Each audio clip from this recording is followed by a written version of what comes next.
Vote আসে vote যায়, প্রতিশ্রুতি রয়ে যায়, কোনো প্রতিশ্রুতির রক্ষা হয় না বলে ক্ষোভ উগরে দিলেন বিভিন্ন নৌকা থেকে মাল তোলা কর্মীরা।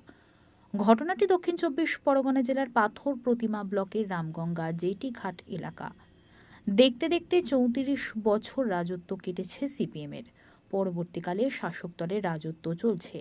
রামগঙ্গা জেটিঘাট সংলগ্ন এলাকায় প্রতিদিন প্রায় ৪০০ থেকে ৫০০ মাল পরিবহনকারী নৌকা আসে, যেখান থেকে মাল আনলোড করা হয়, এমনকি লোড করা হয়। কয়েক শতাব্দী মৎস্যজীবীরা ট্রলারও লাগে এলাকায় মাছ তোলার জন্য।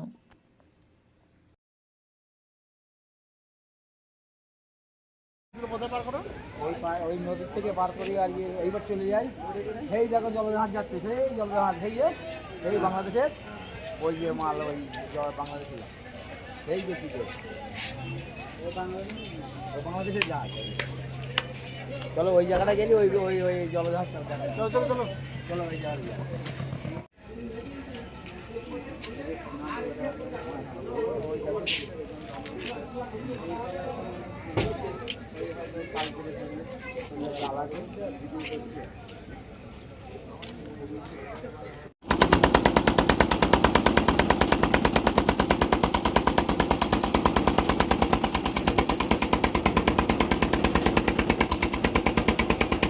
হচ্ছে না কেন? মানুষ কোনো মালপত্র তুলতে পারছে না, কি বলবেন আপনি? জনপ্রতিনিধি হিসাবে আমিও চাই কাজগুলো হোক।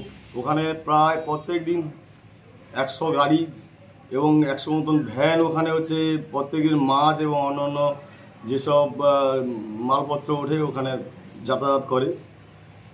আমিও জনপ্রতিনিধি হিসাবে চাইবো ওখানে কাজ হোক, কিন্তু কাজ হচ্ছে না। একবারে বিডিও অফিসের সংলগ্ন, অথচ কাজ হয়নি।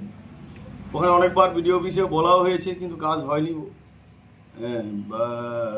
আমরাও ব্যবসা করে খাই, আমাদেরও গাড়ি আছে, ওখানে আমাদের মালপত্র ওঠে, খুবই খারাপ অবস্থা। আমরাও যোগাযোগ করেছি, কিন্তু কাজ এখনও হয়নি এবং পরে হবে বলছে, কবে হবে এখনও আমাদের জানা নেই। আপনারা কি চিন্তা ভাবনা করছেন না? আপনারা কোনো চিন্তা ভাবনা করছেন না?